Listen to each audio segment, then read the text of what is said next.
Merci pour l'introduction. Je voudrais remercier Madame Lehman pour l'invitation. I'm not quite sure why she decided to ask me to talk to this group, but she asked me to speak in English, so I will. She asked me to talk to you about the male reproductive system, which I will.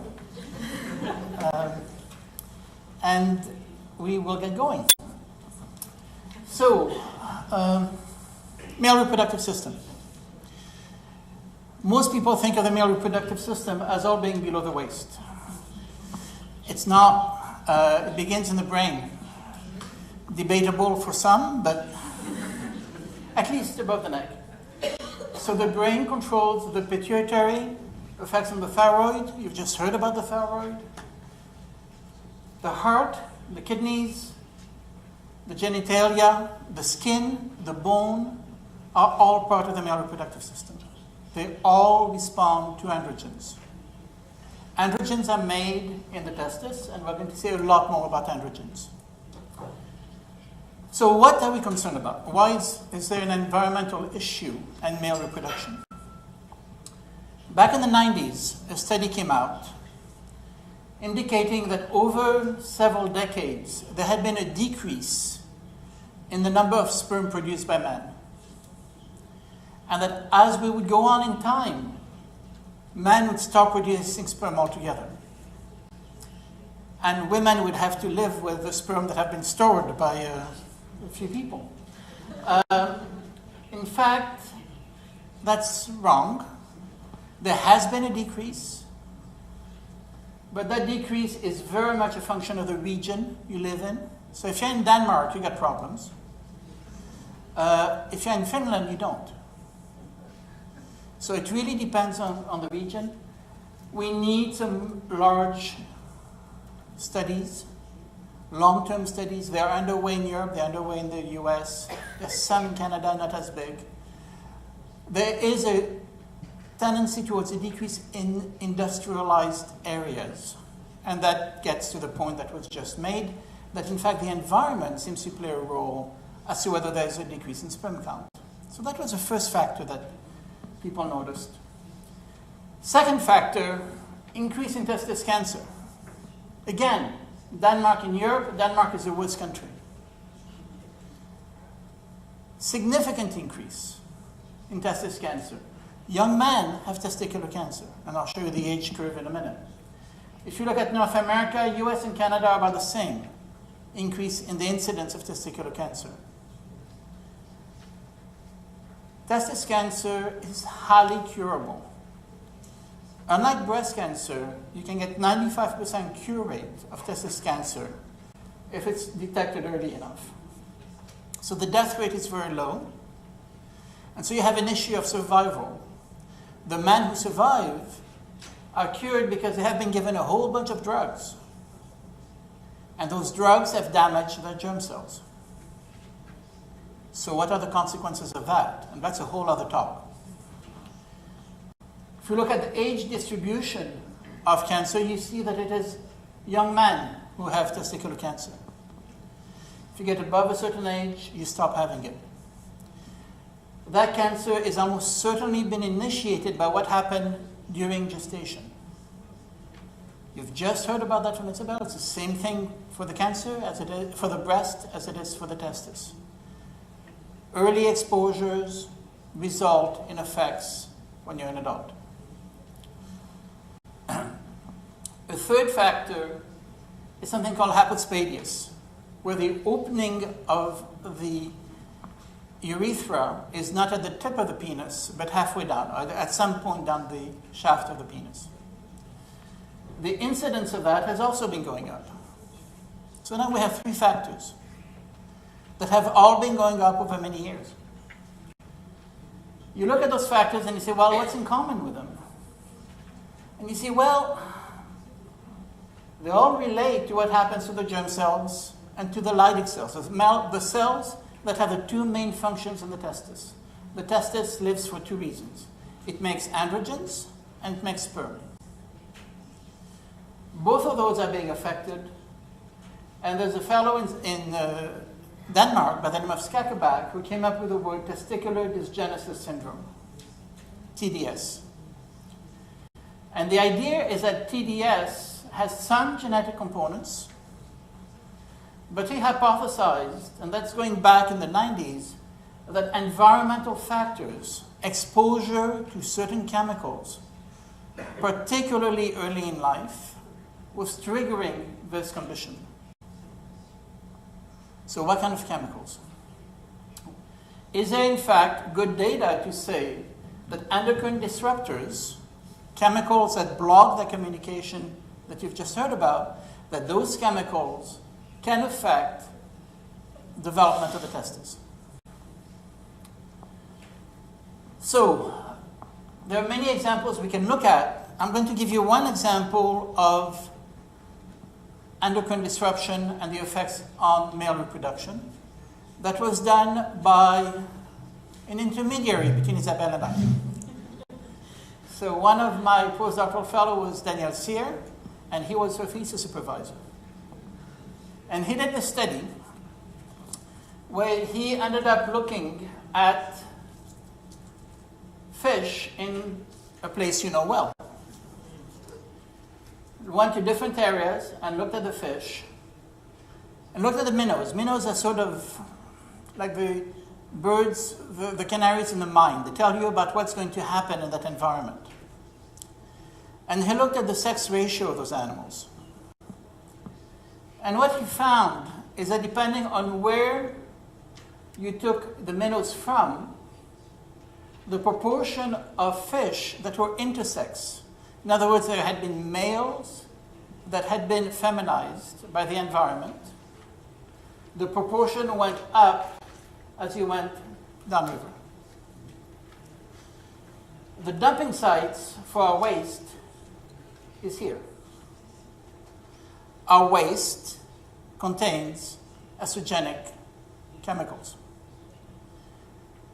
So he said a few years later, I'm going to go back and see whether that's still the case, whether we've cleaned up the waste. And guess what? There were no more minnows. The entire population had died away because they're all of one sex. So that's an acute example of an endocrine disruptor having an effect on our environment. So it took a while for the rest of the world to wake up to this. Then Daniel had done this in the 90s. And finally, in 2001, I believe it was, the World Health Organization said, well, there may be an issue and we maybe should start thinking about this. It wasn't until 2012 or 13 that they came up with this document. If you have not looked at it, it's really worth looking at. But in that document, the World Health Organization clearly comes out saying that we have to be concerned about the chemicals in the environment, that they're affecting our health in many, many ways. And the primary targets are the reproductive systems in males and females. There's a paper that came out a few days ago saying that the cost of endocrine disruptors in the US is in the order of $13.2 billion. The health consequences of being exposed to these endocrine disruptors is astronomical. So what are they? Where do they come from? And what do they affect? They're everywhere. I could take anybody's blood in this room, and I would find some DEHP that you've heard about, some flame retardants, some bisphenols. No doubt about it, no matter what your age is. Every time you sit on these chairs, they're a bit older, a little puff is going to come out of flame retardants that's going to affect you. The iPhone you're holding in your hand, the computers you're using, they're all around us. Our lifestyle is dependent on plasticizers, is dependent on flame retardants because these things would burn up, as the recent Samsung have. You need more flame retardants. Okay? But those nice glossy lipstick that make you really attractive, what makes it glossy is a plasticizer. It's DEHP. And guess what? The skin, the lips really absorb it very well. So it's all around us. the food covering that you use for your what food you buy in the market, plasticizers. So, what are the major targets of endocrine disruptors in the male? What do we have evidence for as being affected by any of these endocrine disruptors? Everything from the brain to the pituitary to the testis to the reproductive tissues. You can go down this list. There's some evidence in the literature that any of these can be affected. What are the chemicals? These are the families of chemicals we've talked about. So we can talk about pesticides and other foods, right? Some children's products, the food contact plastics, pharmaceuticals. These are sample chemicals that are in them. How many of these affect the male reproductive system? How many of them are endocrine disruptors in the male? All of these have been shown to be endocrine disruptors in the male. So, why are we so concerned? Why is this such an issue? Well, all steroids are related. The mother of all steroids, some people say the father of all steroids, is cholesterol. Cholesterol is in very high concentrations. We all have it. It's needed. Every cell needs cholesterol. So it's not a bad word. We need to have cholesterol. Cholesterol is a precursor for progestins. You cannot make androgens, the male hormone, quote-unquote male hormone, without making progestins. Every male has progestins. Estrogens must go through androgens to become estrogens. So why does that matter? The amounts that are in each of these become smaller and smaller and smaller. So when you're at the top of this pyramid, where you have the estrogens, the concentrations are very, very low. What does that mean? That means that for the molecule that senses the estrogen, it must be able to recognize very small amount and have high affinity. So we have molecules circulating in our body or that are in our cells, estrogen receptor that can recognize things that are at the 10 to the minus 12th concentration. That's really tiny. That's 1 in a million is 10 to the minus 6th, 1 in a billion is 10 to the minus 9th, 1 in a trillion. You can pick up 1 in a trillion, really sensitive receptors. So when you have chemicals in the environment that are at low concentrations, that would do nothing potentially to the progesterone receptor or cholesterol mechanisms, they can easily tickle the estrogen receptor. So we started saying we could try to look and understand how all of these chemicals work. That's one approach, and we've done some of that, and many people are working on that. We decided to focus on plasticizers.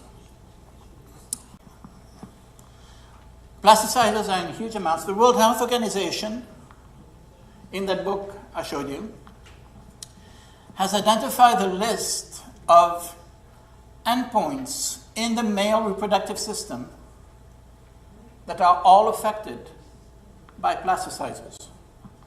The DEHP family of molecule you just heard about from Isabel.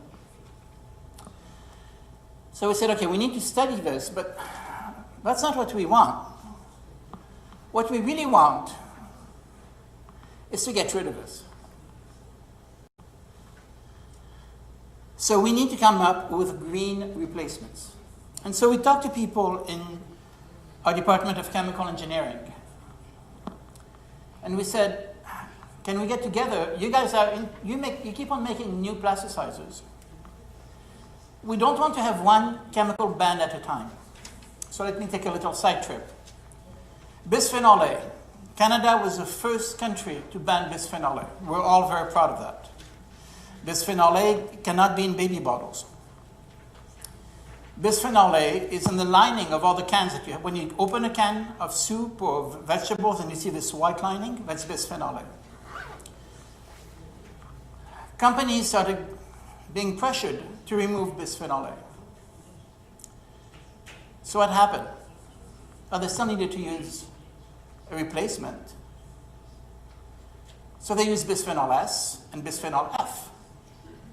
So when you buy something that's bisphenol A free, it's bisphenol something else. So nobody knew that. And in the last 2 years, a whole bunch of studies have come out showing that bisphenol S and bisphenol F are as or more toxic than bisphenol A. But companies in no country in the world are required to show that the chemical they are replacing existing chemicals with do not show the toxicity for which they had to replace that chemical. Nowhere. What we want to do is to change that mind frame. And so what we would like to do is to come up and say that we can develop green chemicals. They're going to be broken down faster. They're going to work as well. We're going to test them ahead of time.